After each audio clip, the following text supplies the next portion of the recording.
Des Hasler has been axed from the Titans with 2 rounds remaining. Gordy, why today and what changed?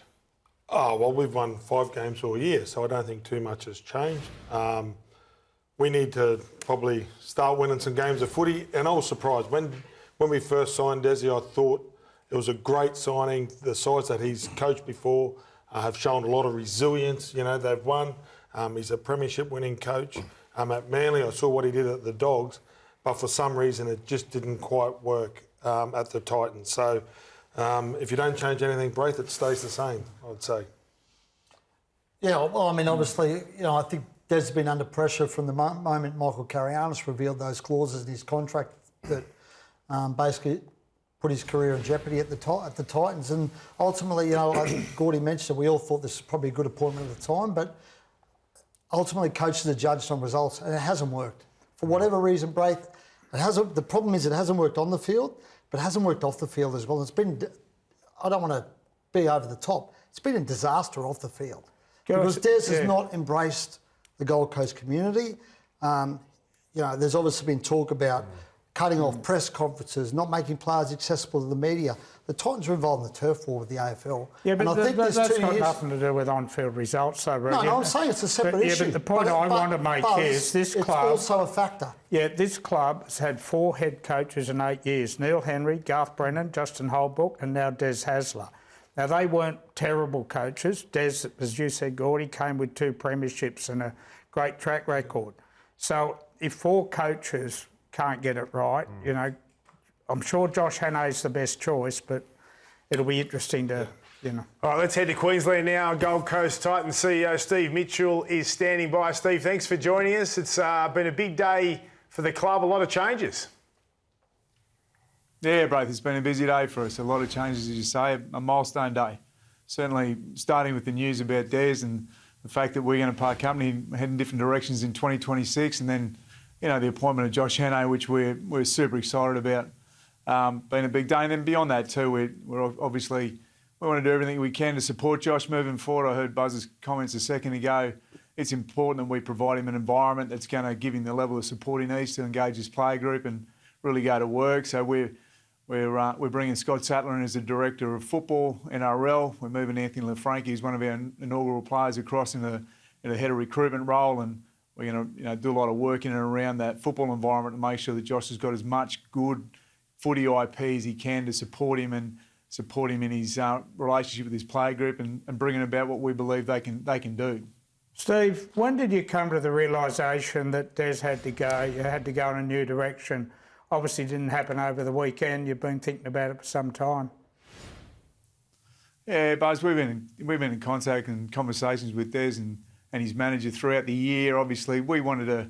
I think this is credit to the owners and the board. They wanted to, you know, give Des every opportunity to get us as far in and as proved up as we could possibly get. Competition was quite tight this year, right through the middle of the season, and you know we weren't far away from that middle order pack until a number of weeks ago. So, arguably, we're not where we want to be, and you know, it became more apparent over the last few weeks. And to Des's credit, he's been exceptional. He's holding our relationships in really good stead. He wants to coach the 2 remaining games going out. He addressed the player group today.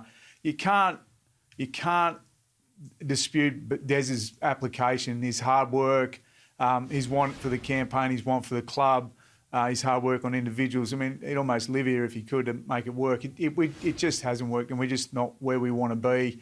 And he's been mindful of that, and the relationship's strong, and the boys want to play out these last 2 games for him and, you know, give him an opportunity to move on to wherever he's going. Hey, Steve, Brent Reid, you mentioned there all the hard work does and all the effort Des puts in, but why, in your opinion, hasn't it worked?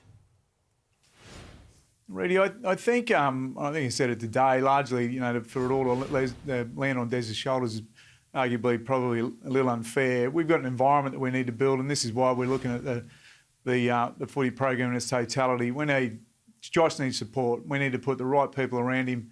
We need to put the right recruitment processes around him, the right high-performance team around him, and then the right management around him on top of that. So we're not lost on how big this job is, and it's not lost on him either. He knows how big this role is. We've got a playing roster here that's highly talented.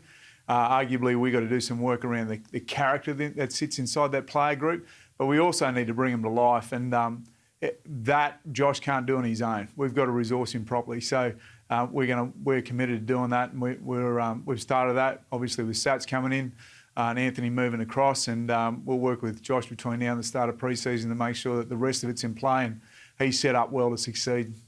Hey Steve, it's Gordy. Tell us here. You just spoke about the playing group. How confident are you for the Titans faithful that Tino, Jaden Campbell will stay at the club? There's been rumours that they wanted to know what's happening in the coaching ranks.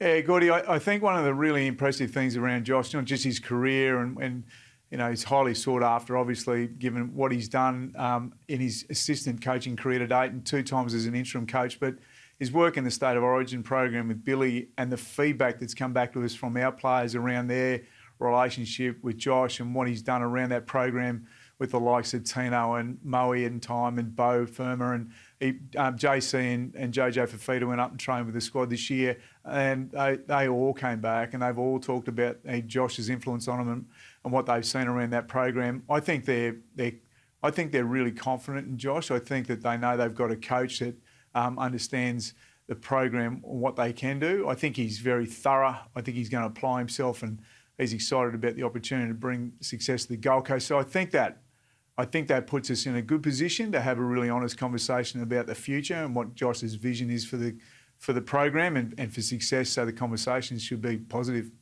Steve, it's been obviously an ordinary year. I said at the start, in 8 years you've had 4 coaches, Henry, Brennan, Holbrook, Hasler. Do you and management take any responsibility yourselves? And look, it's the easy thing, and it happens at all clubs. The coach gets kicked out.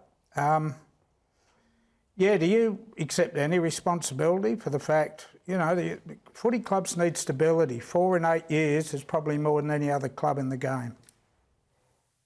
Yeah, I think we all need to be under review to some degree. To be honest, Buzz, I mean, the organisations in the Gold Coast is 700,000 people now, diversified industry base, a thriving local Gold Coast rugby community, both genders, male participation's in double-digit growth, female games very strong. Host the Warriors the other night, it sells out. The Broncos sell out. Our game day crowds are, I think they're 6th, 7th in the game now and growing, and that's year on year. So there's a big population here who want to believe in the program, believe in the Titans and see success, and they deserve success. We're coming up against our 20th year, and that should be delivered now or, you know, within the future.